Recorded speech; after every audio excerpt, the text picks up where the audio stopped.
Magandang araw, mga kasari-sari ko dyan, mga kasuki kong viewers. Kumusta kayo? Kumusta ang inyong tindahan? Ang inyo bang benta ngayong araw na ito ay okay na okay? O baka yung iba Ate Tin, napakahina talaga ng bentahan ngayon.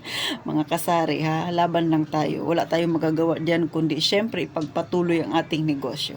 So ngayon, ang topic na ito ay talaga namang napapanahon. Tayo ba ang mga may tindahan nangangarap din na syempre madagdagan ng kapital? Aba syempre oo, lahat ay sasagot ng oo. Pero syempre namomroblema yung iba, saan nga ba ako kukuha ng kapital? O di ba wala naman akong mahihiraman. Kung meron man hindi ko sure kung pahihiramin ako kung sa tao. Eto na mga kasari. Baka may biglang sumulpot diyan sa inyo mga nakamotor. Explain ko ha. Dito sa amin sa Puerto Princesa City, Palawan, o di ba? Kompleto na naman ang address ni Ate Tintin. Meron dito mga nakamotor, umiikot-ikot. Target talaga nila yung mga sari-sari store. Then nagbibigay sila ng flyers o kaya yung mga contact number nila. Tapos kakausapin ka, sasabihan ka na, ma'am, gusto mo ba ng puhunan? Arawan po yung singilan dito. Pagkatapos po hindi na po kayo pupunta doon sa area. Kami na ang pupunta sa inyo para maningil. Kayang-kaya nyo po yung isang araw nito kasi ang isang araw, ang huhulugan mo ay 129 lang po. Tapos ang mahihiram mo ay 5,000 piso. Di ba? Tapos ma'am, wala pa isang araw, release ka agad. Kami na ang mag-aayos ng papel ninyo. Buo mong makukuha ang 5,000, ma'am. Tapos, nasa sa inyo, ma'am, kung kayo ba ang pupunta sa opisina, pero mas maganda kung kami ang maniningil kasi po, hindi na kayo mahihirapan. Hindi na kayo mamamasahe pa. Di ba? Ang ganda ng kanilang mga offer. Ang tanong, kaya mo ba? Syempre kung hindi ka talaga nagko-compute, isipin mo 129, kayang-kaya ko yun. Di ba? Talagang napakababa lang. Wait, sisi. Huwag basta-basta maniniwala sa mga ganyan.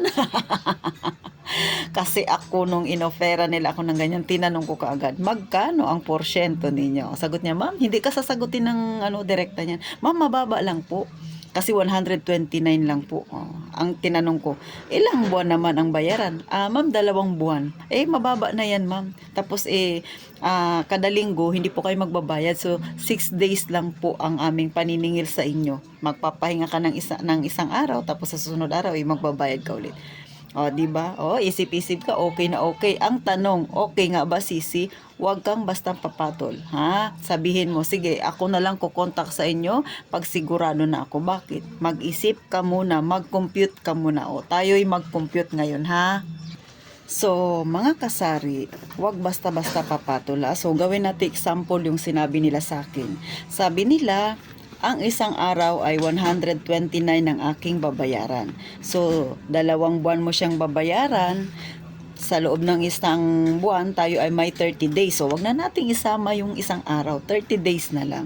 So, i-minus mo yung 4 na araw kasi tuwing linggo ay wala. Diba? Kasi sa isang buwan, may 4 na linggo tayo. So, 4 na linggo, 4 na araw ay free yon, hindi tayo magbabayad doon. So, syempre, i-times natin. So, ang matitira na lang sa 30 days, bawas natin yung 4 na araw. So, 26 days na lang.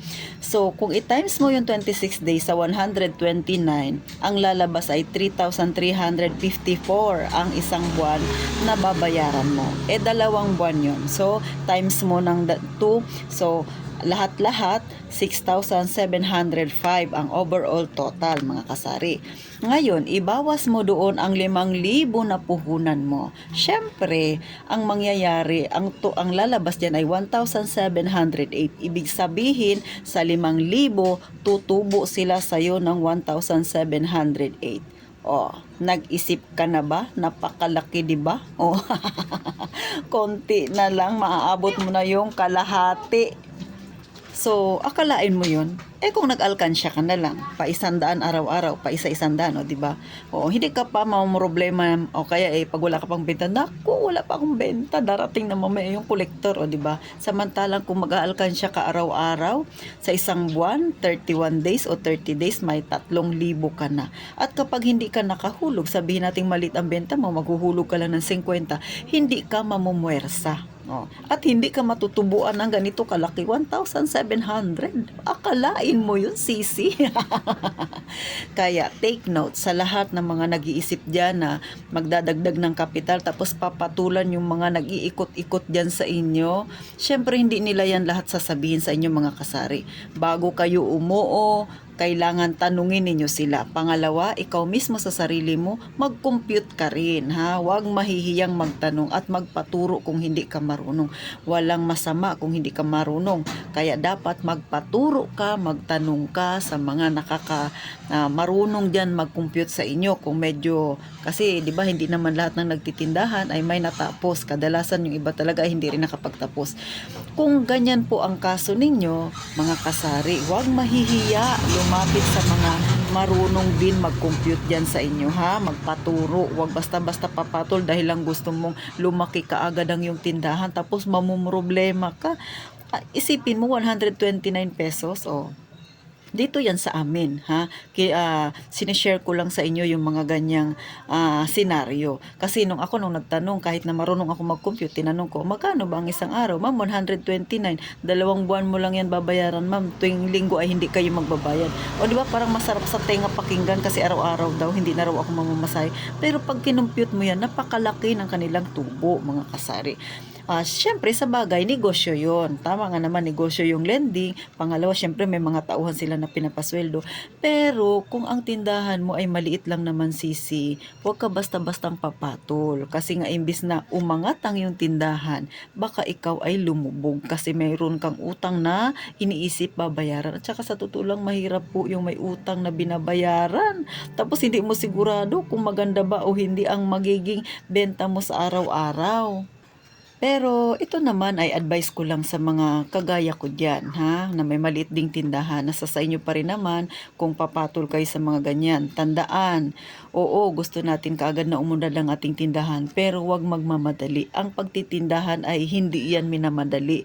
Ang kumita ng malaking halaga ay hindi yan minamadali. Paunti-unti, at least sigurado ka na hindi sasakit ang iyong ulo at saka wala kang utang. Mas masarap pa ring magnegosyo na walang ibang iniisip kundi syempre yung tindahan mo lang kung paano mo papalaguin at hindi utang.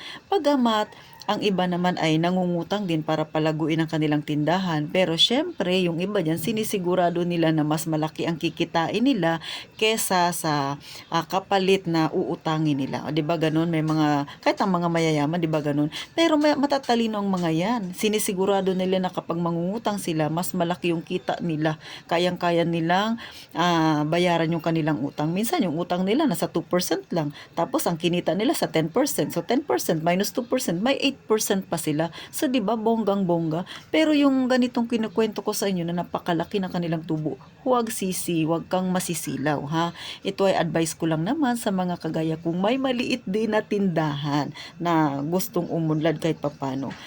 Tandaan, muli, huwag basta-basta papatol sa mga ganyan sisi, ha. Kung may iba pang paraan, oo, okay po yung mangutang kung idadagdag sa tindahan. Pero siguraduhin na maliit ang interest at hindi malaki. Kasi baka yung pinaghirapan mo, mapupunta lang sa inutang mo at hindi ka talaga kikita. So, paano mga kasari? Hanggang dito na lang. Sana nakakuha kayo ng kaunting tips, kaunting idea sa sinasabi ni Ate Tintin. Ito naman sa akin ay sinishare ko lang sa inyo mga kasari, yung na-experience ko na may lumapit sa akin. Pero syempre, big no yan kay Ate Tintin, ha? O, mga kasari, ha? Laging tatandaan na wag basta-basta maniniwala sa mga nag-iikot. Baka imbis na mapaganda ang iyong negosyo, napalubog ka palalo.